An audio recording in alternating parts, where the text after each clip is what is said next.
S'il y a des circonstances dans la vie que tu traverses, que tu es incapable d'expliquer aux gens, quand les gens te regardent, tu ne peux pas dire à ces personnes que ça concourt à mon bien. Parce que tu ne comprends pas ce que Dieu veut faire. Si Dieu te laisse dans ce mystère-là, dans cet inconnu, c'est parce que Dieu veut que tu vives par la foi.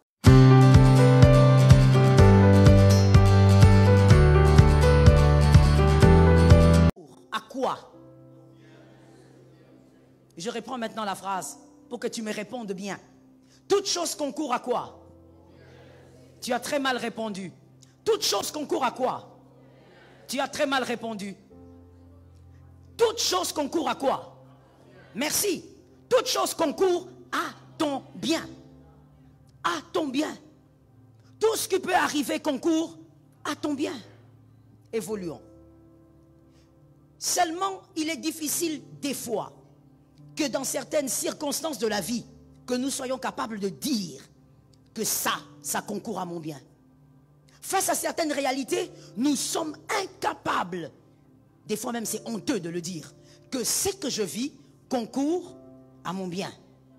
Pourquoi? Parce qu'au fait, dans une circonstance, écoute-moi bien, nous ne maîtrisons pas les alphas et les omégas de la circonstance.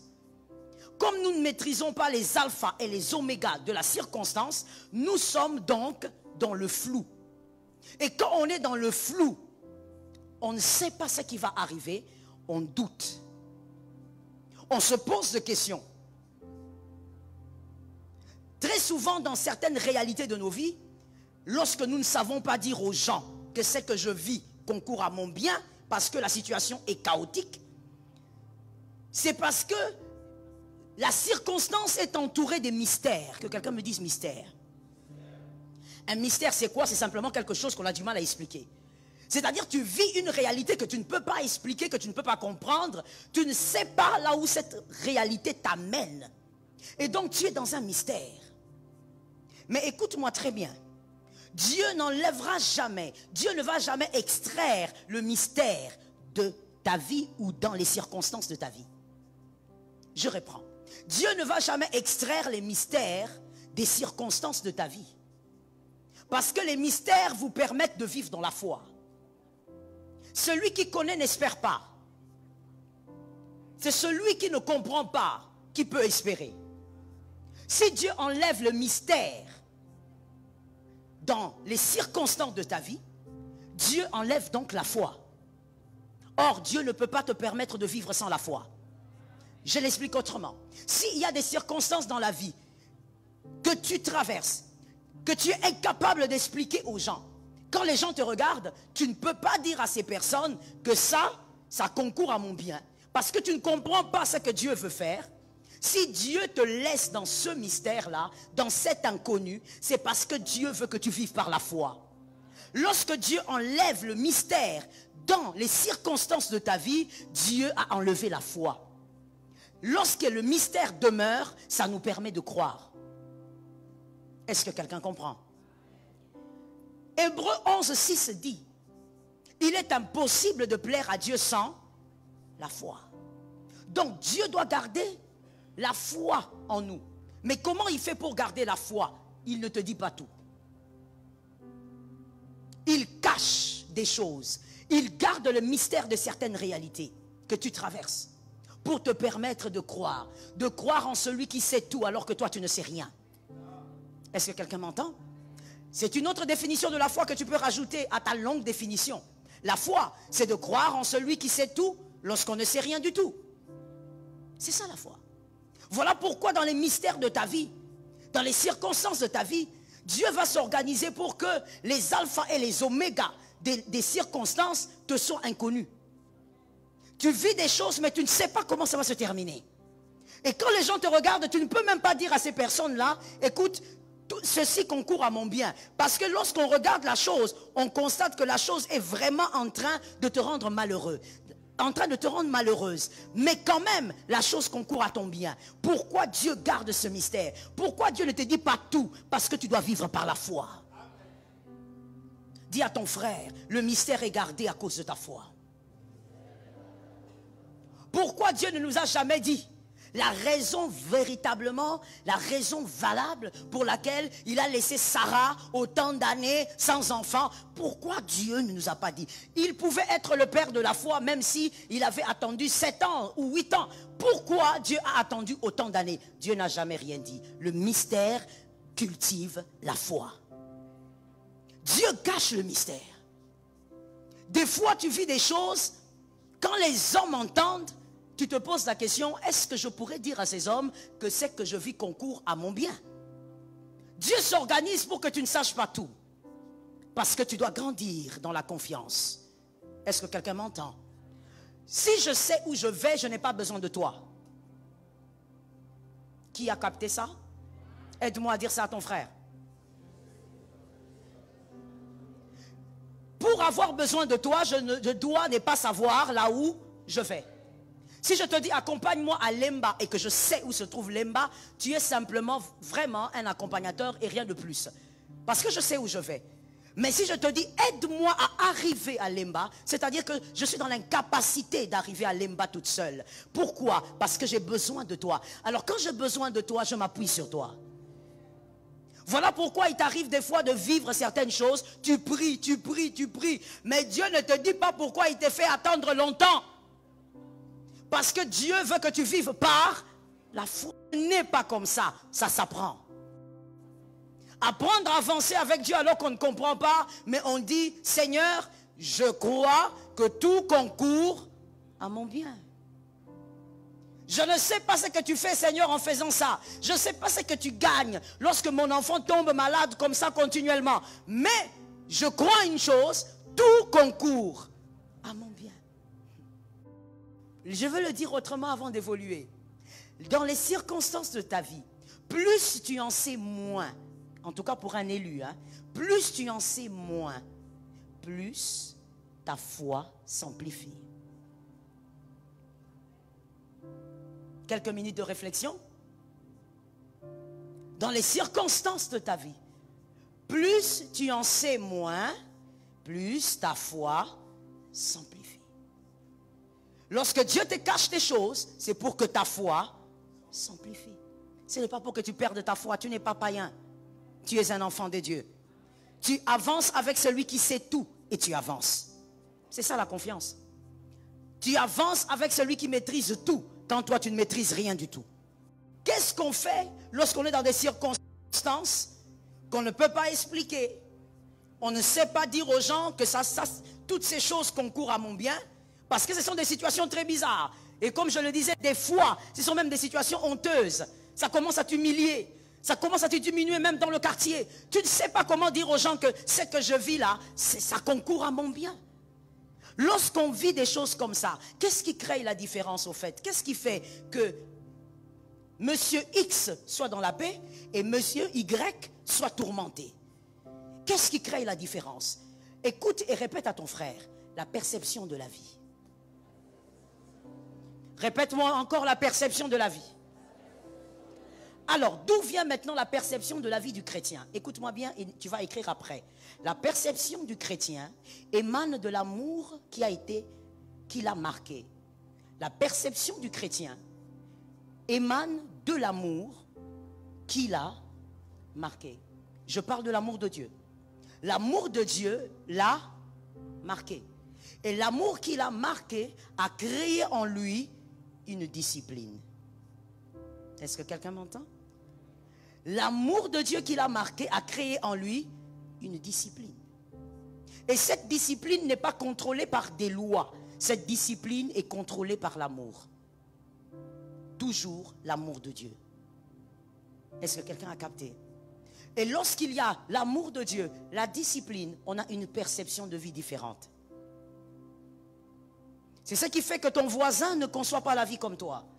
Il vit des choses plus difficiles et compliquées que toi. Mais lorsqu'il s'agit de Dieu, il ne réagit pas comme toi. Lorsqu'il s'agit de vivre en société, il a une joie qu'il exprime que toi tu n'exprimes pas. Parce que sa perception de vie est différente. Mais d'où émane cette perception? D'un amour qui a été marqué. Et cet amour a produit la discipline. un amour qui a été marqué. Jésus, celui qui croit en lui convenablement, c'est celui qui a été marqué par son amour. Tu as constaté que c'est un amour différent. Tu as constaté que c'est un amour qui a brisé ton orgueil. C'est un amour qui t'a rappelé que toi, tu ne sais pas aimer. En fait, tout tourne autour d'un amour qui vous marque. Que quelqu'un me dise l'amour. Et cet amour qui te marque maintenant, qu'est-ce que ça fait en toi? Ça crée en toi une discipline. Vous avez compris ou vous voulez mieux comprendre? C'était une question, hein? On a compris ou on veut mieux comprendre? L'amour, normalement, l'amour, tout amour d'ailleurs, crée une discipline. Je vous donne un exemple d'un homme et d'une femme mariés. Lorsqu'il y a un couple légalement marié, leur amour crée automatiquement une discipline. Par exemple, cette femme ne peut pas avoir n'importe quel ami sans le contrôle de son mari. C'est une discipline ou pas? Qui provient de quoi? De l'amour. Un homme marié par discipline, quand il est avec sa femme, ne peut pas commencer en route à regarder les popotins des femmes. Il ne peut pas. Pourquoi il ne peut pas? Ce n'est pas parce que ce ne sont pas des popotins. Non, c'est parce qu'il a du respect pour sa femme. L'amour a créé une discipline. Un homme marié ne peut pas entrer dans un lieu ou arriver sur un lieu et commencer à ricaner avec toutes les femmes comme ça, comme quelqu'un qui a vu un clown ou je ne sais pas quoi. Non. Un homme marié a de la tenue. J'ai besoin d'un amen. Je suis en train d'expliquer comment l'amour produit la discipline. C'est automatique, tout amour produit la discipline. Si tu as un amour qui n'a pas produit la discipline, tu n'as jamais aimé. Un homme marié ne peut pas entrer à un endroit et puis il voit une soeur là-bas, comme par exemple monsieur Enoch qui est marié. Toi tu es là, tu vois telle soeur là-bas. Là-bas. Tu es là, tu ris avec toutes les filles. Tu es un homme indiscipliné. Ton amour n'a pas produit une discipline. C'est pas parce qu'on est à l'église que tu dois rire avec toutes les filles. Tu es un homme marié, tu sais te tenir, tu sais quand sourire et tu sais quand rire. Donne un amen normal. Donne un amen normal. Tu dois être discipliné. Pourquoi? Parce que l'amour produit la discipline. Une femme mariée ne peut pas s'habiller n'importe comment. Elle ne peut pas s'habiller même comme une fille célibataire. Une fille célibataire a une manière de s'habiller, tout en s'habillant décemment, mais elle a une manière de s'habiller. Une femme mariée, il y a des tenues qu'elle ne peut pas mettre. Pourquoi? Parce qu'elle appartient à un homme. L'amour crée la discipline. L'amour qu'on a pour Christ a aussi créé une discipline. Je ne pêche pas parce que j'ai peur d'aller en enfer, parce que l'amour que j'ai pour lui a créé une discipline. Madame, vous ne trompez pas votre mari, pas parce que vous avez peur d'être fouetté. Normalement, une femme, un homme, n'a pas peur de tromper son conjoint ou sa conjointe, pas parce que tu as peur du divorce. Non, mais c'est parce que tu aimes. Celui qui ne trompe pas sa femme, parce qu'il a peur du divorce, il n'a jamais aimé. Celui qui ne trompe pas son mari, parce qu'elle a peur du divorce, en réalité, elle n'aime pas cet homme. Elle aime le confort que cet homme peut lui donner. Tout amour crée une discipline. Et je prie au nom de Jésus que tu revoies un peu l'amour que tu dis avoir pour Jésus. Si tu as réellement de l'amour pour Jésus, tu vas constater que de manière automatique, tu seras discipliné. Il y a des choses qui vont se ranger d'elles-mêmes. Matthieu 26, 21. Matthieu 26, 21. Nous allons tous le lire aussi. Matthieu 26, 21. Même face à ce verset, la bonté de Dieu doit être constatée. Même face à ce verset, la bonté de Dieu doit être constatée.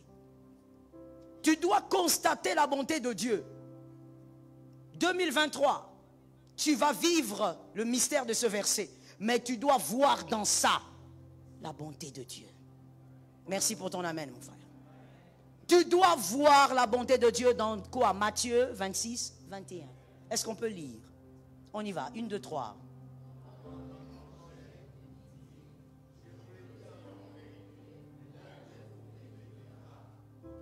On reprend la parole de papa et tu vas lire ça, pas comme en lisant les écrits de Matthieu. Tu vas lire ça comme en lisant ce qui va t'arriver bientôt. On va lire, on y va. 1, 2, 3.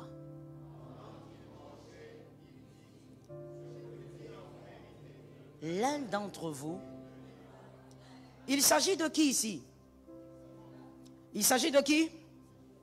Ben dites ce que vous voulez, vous savez. Il s'agit de qui? De Jésus, de Judas, voilà. Alors, écrivez avec moi s'il vous plaît, Judas. On va finir cet enseignement le dimanche prochain, par la grâce de Dieu, si Dieu nous prête vie. Écrivez Judas.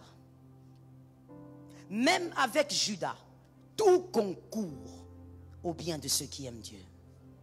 Même lorsqu'il y aura Judas là, dans ta vie, tout concourt au bien de ceux qui aiment Dieu. Judas, dans ta vie, même lorsqu'il sera très présent, vois la bonté de Dieu dans Judas. Vois la bonté de Dieu derrière Judas. Mais laisse-moi un peu, de manière rapide et brève, te parler de Judas. Judas n'est pas que le traître que nous connaissons. Parlons de Judas rapidement. 1. Judas est un voleur. Jean 12, 6. Oui, dans ton entourage en 2023, Dieu mettra un voleur. Il ne va pas seulement voler ta chemise, mais il pourra même voler tes relations. Un voleur n'est pas seulement celui qui vole le matériel, c'est aussi celui qui vole les choses immatérielles. Il est capable de détruire tes relations. 2023, Dieu te mettra quelqu'un dans ton entourage qui sera là pour détruire tes bonnes relations. Je te réchoque. Dieu te mettra quelqu'un qui sera là et qui va travailler pour que toi, tes bonnes relations te fuient. Jean 12, 6. Jean 12, 6. Judas est aussi un voleur. 2. Judas, il est un envieux et un jaloux. Alors, je ne sais pas si toi, Dieu va te donner seulement un Judas ou 2, mais en tout cas, dans ton entourage en 2023, Dieu va t'envoyer aussi cet homme-là. Un jaloux et un envieux. Que quelqu'un me dise jaloux. Oui, 2023, peut-être même qu'il est déjà là. Un envieux et un jaloux. Prenez le verset, Jean 12, 5. Judas est jaloux, il était envieux. Jean 12, 5. Les jeunes que je vois là, je veux vous voir écrire. On écrit. Quand on vient à l'église, on écrit. Et je déteste voir des jeunes gens qui n'écrivent pas. C'est l'irresponsabilité. Le service d'accueil, vous devez veiller sur ça. Jean 12, 5. C'est un envieux, c'est un jaloux. Dieu va placer en 2023 à côté de toi une personne qui va t'envier de la tête aux pieds. Une personne qui va envier même ce que tu n'as pas. Vous savez, oui, je vais vous expliquer. Les envieux, il y a plusieurs types d'envieux. Mais ce type d'envieux de Judas, c'est le type qui envie même ce que tu n'as pas. C'est-à-dire quoi? Je t'explique ça, mais en tant que quinois, je sais que tu le comprendras avec une grande rapidité. Il y a des gens, ils te regardent. Rien qu'en te regardant, ils imaginent que dans ton compte bancaire, tu as 20 000 $. Tu es quinois, tu as compris, hein? C'est trop facile pour toi, quinois, parce que tu réfléchis comme ça un peu aussi. Ça veut dire que rien en te regardant, il regarde la chaussure, il regarde ta chemise, il se dit, ah, certainement que lui, il a une maison à ma campagne, il fait semblant, il ment. Un envieux qui envie même c'est que tu n'as pas. Il n'y a que l'envieux qui croit que tu as ces choses-là. Quand il te regarde, il croit que comme tu es là, tu es déjà allé dans 15 pays, alors que tu n'es jamais allé nulle part. Il regarde, il dit, non, sa manière de parler là, avec son français, c'est... Il imagine de choses et il te combat pour ce que tu n'as pas. Que Dieu donne la victoire. Je dis tout concourt. Oh, réponds-moi mon frère avec dynamisme. Tout concourt. Oui, il faut le déclarer avec autorité.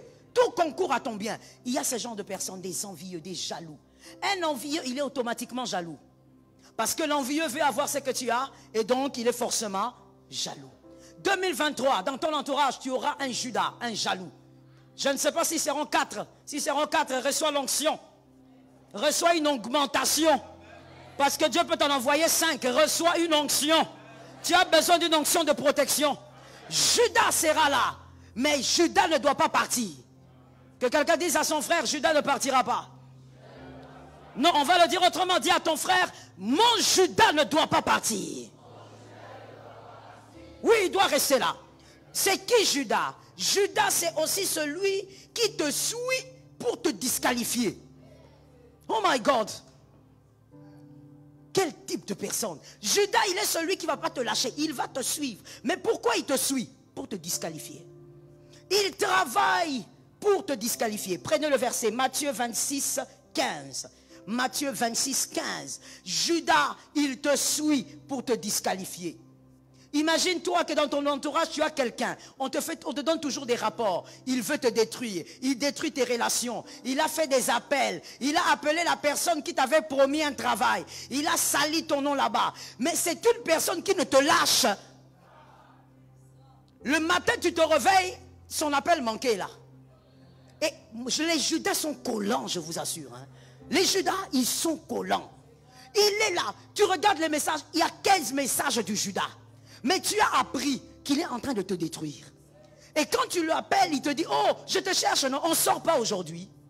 Judas, il reste derrière toi et il réfléchit. Comment il va te disqualifier?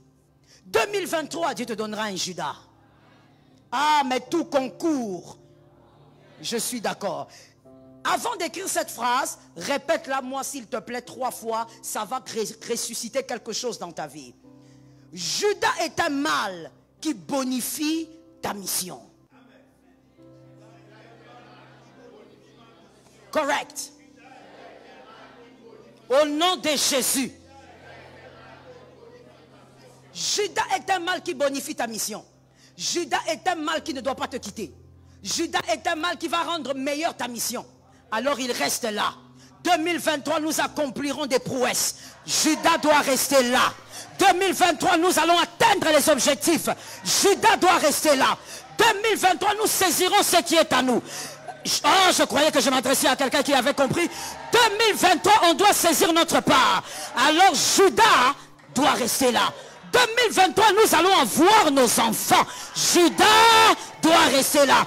2023, nous aurons les faveurs du Seigneur. Judas doit rester là. 2023, tu te mets sur la chaise de Joseph. Judas doit rester là. 2023, tu vas rencontrer le président. Judas.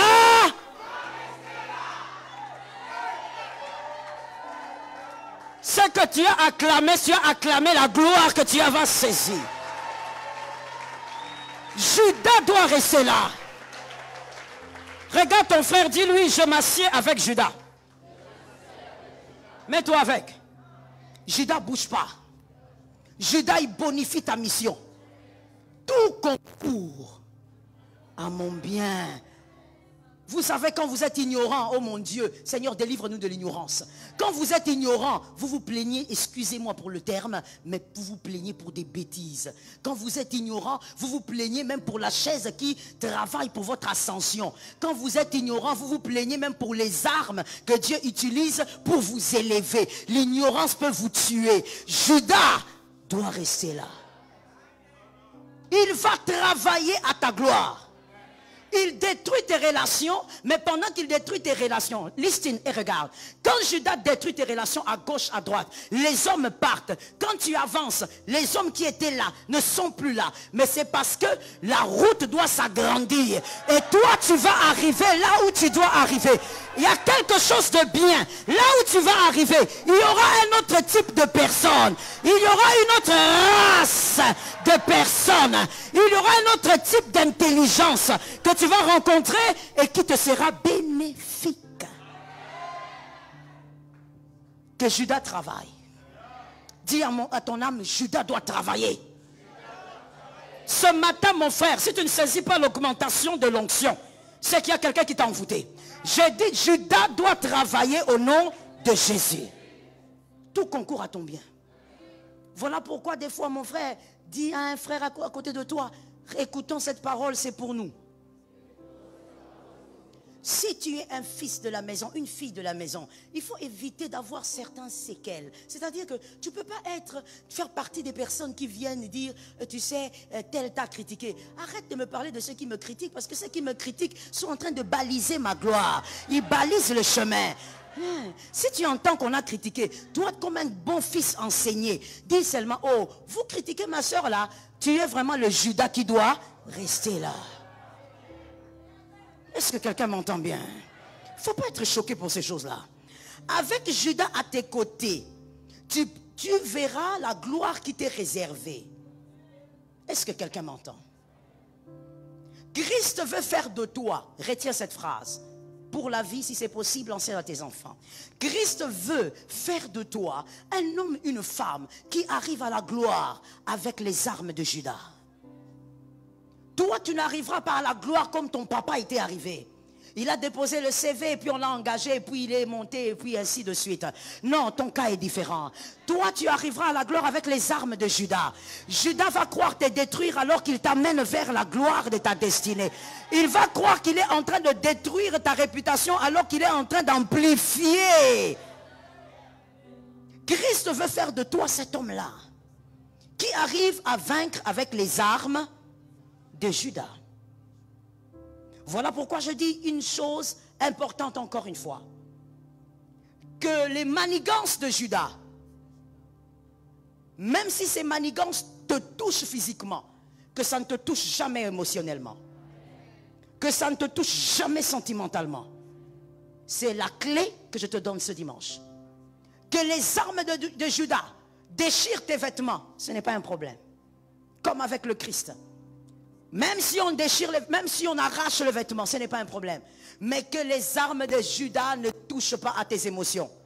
Que quelqu'un lève la main droite et dise, il s'agit de moi ce matin. Que quelqu'un d'autre dise, ça ne touchera pas mes émotions. Lorsque Judas est en train de te trahir, lorsque Judas est en train de détruire ta réputation, oui, c'est pourquoi, bien aimé, c'est difficile, voilà pourquoi on a besoin d'onction. Voilà pourquoi ce matin, je suis en train de te dire, tu entends et tu reçois l'onction. On a besoin du surnaturel pour y arriver. Que quelqu'un me dise le surnaturel. J'aime celui qui l'a dit avec force. Dis-moi le surnaturel. On a besoin du surnaturel parce que humainement parlant, mon frère, c'est compliqué. Judas, même quand il te trahit, il détruit ta réputation. Il fait des choses bizarres. Il a de la haine pour toi. Frère, même lorsque les hommes te quittent, mais que tes émotions ne soient pas atteintes. Ça tombe sur toi au nom de Jésus de Nazareth. Que tes émotions ne soient pas.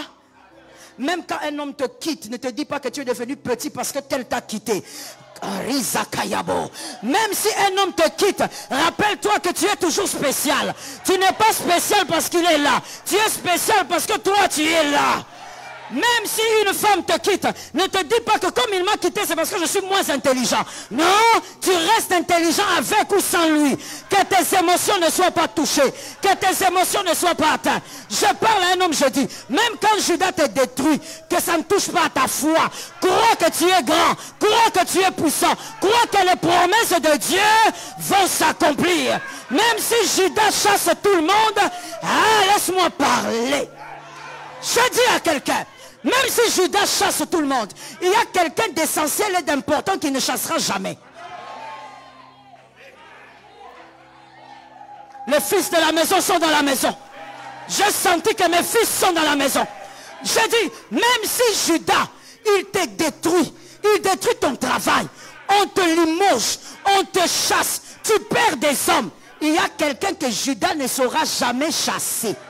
Cette personne-là, c'est la personne la plus essentielle de ta destinée. Cette personne, c'est toi-même. Toi-même, que Judas ne touche jamais à tes émotions. Même si Judas, il dit des choses, même à l'église, on commence à te regarder de travers, qui ne touchent pas à ta foi. Dis-toi, je suis grand. Même si les hommes déclarent que je suis petit, moi je suis... Dis à 3 personnes, on ne touche pas à mes émotions. Dis à d'autres, on ne touche pas à ma foi. On ne touche pas à ta foi. Que Judas travaille comme il veut, mais qu'on ne touche pas à ta foi. Rappelle-toi que tu es grand. Rappelle-toi que les choses vont s'accomplir. Pas parce que tu es capable de tout, mais parce que tu as un Dieu qui est capable de tout. Tu as un Dieu... je parle ou je laisse. Je parle ou je laisse. Le Dieu qui t'avait promis en 2021, ce Dieu-là ne t'a pas encore laissé. Ce Dieu-là ne t'a pas encore lâché.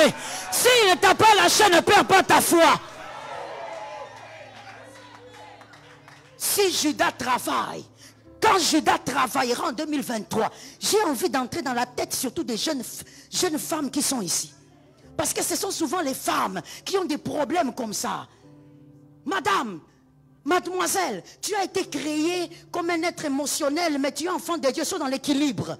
Qu'une femme me dise l'équilibre.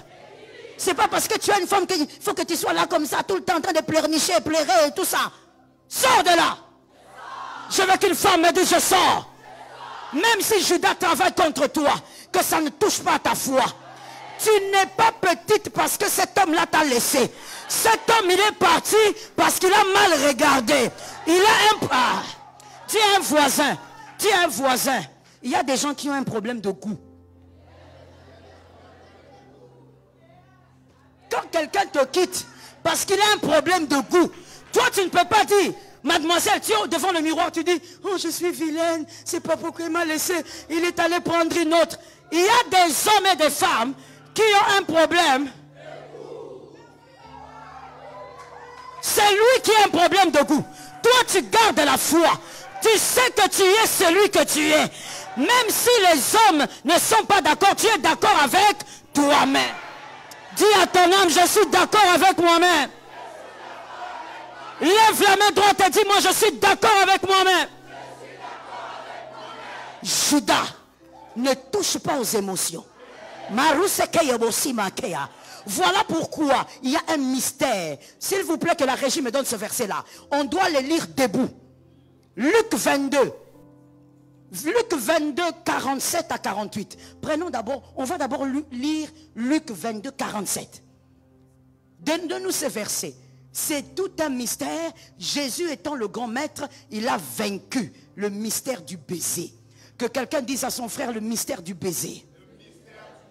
Dis-moi bien le mystère du baiser. Lisons, 1, 2, 3. Comme il parlait encore, voici, une foule arriva. Et celui qui s'appelait Judas, l'un des 12, marchait devant elle. Il s'approcha de Jésus pour le baiser. Le baiser que les Juifs font jusqu'aujourd'hui, et même les Arabes, ils font des baisers entre les hommes. C'est un baiser fraternel et un baiser qui exprime un amour profond, un amour intime. C'est quelqu'un de proche qui fait ce genre de baiser. C'est un amour qui exprime une fraternité profonde. Judas, il vient, il baise Jésus. Il a fait d'abord par culture, mais aussi, il a fait pour que les pharisiens reconnaissent qui est Jésus afin qu'il soit arrêté. Les deux versets que la Bible explique clairement. Est-ce qu'on peut maintenant entrer dans le Réma? Est-ce qu'on peut entrer dans le Réma? Ça c'est le Logos. Est-ce qu'on peut entrer dans le Réma? Le Réma, c'est que quand Judas vient baiser Jésus, il fait le mal à Jésus, il le trahit, mais il ne veut pas seulement que Jésus soit vendu. Il veut atteindre quelque chose qui pourra mettre Jésus KO. Et qui pourra même détruire la mission de Jésus s'il arrivait à l'atteindre. En baisant Jésus, il veut toucher aux émotions de Jésus. Il voudrait que Jésus dise, celui qui m'a aimé m'a trahi. La trahison d'un ami n'est pas comme la trahison d'un passant. La trahison d'un frère n'est pas comme la trahison d'un passant. Là, Judas voulait maintenant toucher aux émotions de Jésus. Voilà pourquoi il vient, il baise Jésus sur la joue. Pour que le cœur de Jésus soit blessé en disant, lui, j'ai mangé avec lui. Lui, je lui ai confié des choses. 3 ans et demi, je l'ai enseigné. J'ai dormi dehors avec lui. Et c'est aujourd'hui qu'il me fait ça. Il voulait toucher les émotions. Celui qui touche à tes émotions, il a touché à ton cœur. Celui qui a touché à ton cœur, le Judas qui touche à ton cœur, il a su te blesser. Or, celui qui te blesse t'empêchera d'avancer dans la foi. Celui qui te blesse t'empêchera de te rappeler que tu es un homme grand. Celui qui te blesse t'empêchera de te rappeler que tu es la femme de la destinée. Celui qui te blesse t'empêchera de te rappeler qu'il est écrit. Je connais les projets que je formais sur vous. Projets de paix et non de malheur. Afin de vous accorder un avenir et de l'espérance. Je dis que personne ne te blesse en 2023. Qu'aucun Judas ne touche à tes émotions. Donne-moi un amen que je parle. Donne-moi un amen que je monte. Je dis qu'aucun Judas ne touche à tes émotions. Ne sois pas blessé parce que quelqu'un a décidé de te blesser. Personne n'a le droit de décider de faire ce qu'il veut de ton cœur. Tu es libre de faire ce que tu veux de ton cœur. Regarde ton voisin, dis-lui, tu ne toucheras pas mon cœur. Ah, regarde un autre, dis-lui, tu n'atteindras pas mon cœur. Vous voyez même dans l'église, pour vous qui avez peut-être vécu quelques années dans l'église, vous verrez les Judas des églises. Quand ils quittent l'église, il se met à parler aux gens. Vous n'avez jamais compris pourquoi. Je vous donne la réponse aujourd'hui. Mais c'est pour blesser les gens qui prient dans cette église. C'est pourquoi toi tu es ignorant lorsque tu donnes ton oreille à celui qui a quitté l'église. Prie pour celui qui a quitté l'église. Ne donne pas ton oreille à celui qui a quitté l'église. Parce que quand il vient ici, il parle. Il va là-bas, il parle. Le but c'est quoi? Que vous qui êtes restés, écoutez ce qu'il raconte pour que vous soyez blessés. Celui qui est blessé perd sa foi. Celui qui est blessé ne pourra pas avancer. Mais toi, personne, aucun Judas ne te blesse.